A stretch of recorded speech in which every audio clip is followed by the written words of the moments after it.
Hi, welcome to the Market Alert for Wednesday, the 9th of November 2016. And according to the news wires, we have a new President of the United States, the 45th, Donald Trump at the moment. Of course, it's still not done. This is early in the morning. But it looks like he's off to the White House. It still hasn't been released officially, but according to the figures, it looks like it's a done deal. So what was the effect on the markets? Well, we have to go to the daily chart because, as I've said for the last few weeks, that if he was elected, the market would go down because he's going to break up the banking cabal. He also wants an audit on the Fed. This is just great news as far as the markets are concerned. And one thing that's even better, above all else, is that he cannot be bought and paid for, because he doesn't need the money. Unlike anybody else that's come into politics who've not had any money, they've all had a price.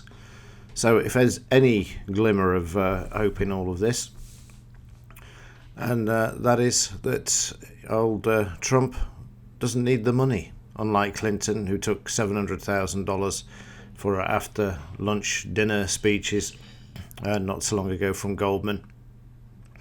So thank goodness that has been broken, and hopefully we'll start to see a market based upon fair value and also a new price deal, or the return of the price discovery mechanism.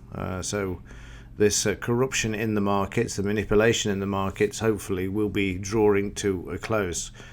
But with all these things, don't hold your breath, because the knives will be out, no doubt, and everything will be done to try and hold the current market manipulation together. But we'll just have to wait and see. But it's certainly good news as far as the markets are concerned. Even though the market's down, it's down for the very reasons I've stated before, and that's that Clinton was in the pockets of JP Morgan, Goldman, and all the rest of them.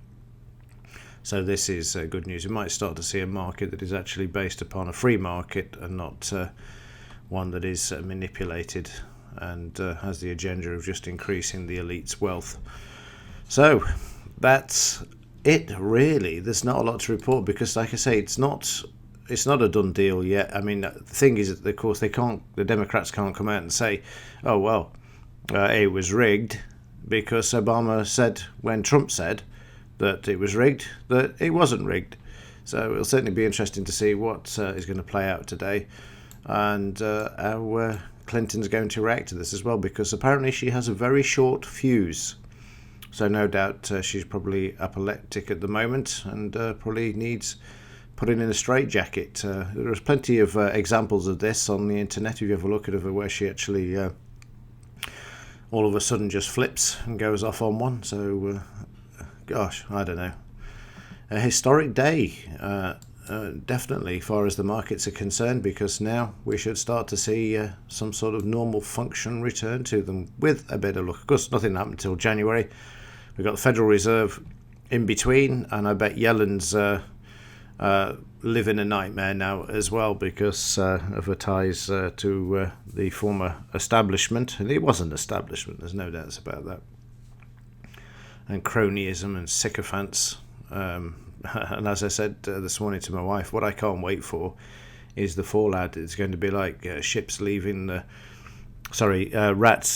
the ship where Clinton's concerned, and all of the accusations, allegations, and all of the crookery and everything else, the server, the emails and everything else, that's going to hit the fan big time. They've got no allegiance to this woman anymore, so they'll be trying to get book deals to make a few quid, etc., etc. So it'll be interesting to see what dirt does come out now, and also corroborate what the non-mainstream media have been saying for an awful long time about this woman. And it's not nice what they have been saying either. So again, she's been able to keep all of that under wraps. 58 million by the mainstream networks was given as a donation, and Trump received 14 million, and again, that's why I said it was all biased, and it was. Right up to the last minute, they were still defending it. But there you go. As I said, it's not about the politics, really, it's about the markets. But very interesting. Also, gold and silver up as well. This is silver. I prefer to trade silver, as you know from the videos about the global collapse. God knows how that's all going to play out now as well, because now Trump's in there, he's not going to take any messing. People that are close to him said that he runs a tight ship. There'll be no more government waste. But again, we'll have to wait and see. But he can't be influenced or paid for. That's the key. Most people who go into politics, Gordon Brown, job with a hedge fund, Bernanke, job with a hedge fund, Tony Blair, job with JP Morgan. I mean, it goes on and on. But he can't be paid for. He doesn't care about the billionaire bankers. He's not interested in those sorts of people. He has lunch with electricians and plumbers on the building site. And that's the difference. That's the difference. So let's see. It's certainly the start of a new era. Whatever you think about him or not, he's now in there. And it's certainly going to shake up the markets. That's for sure. So let's see how things unfold. But again, we can't do anything or see much until he's inaugurated in January. But we're certainly going to see a lot of things being flown around in between. Right, news-wise, well, apart from of the obvious, crude oil inventories today, but I would imagine the market's going to ignore anything that's out today. How to play the market today? I don't know. Until everything's out and it's official and whatever, then it's very difficult. So I'll drop a note later, or may even record another video. But the markets are steady at the moment. We've been limit down on the S&P and the Nasdaq, but that is bouncing back off the lows. It's very similar to Brexit, actually. Like I say, they're going to do the best they can to bring everything back to normal. Say Obama's in there now until the end of December anyway.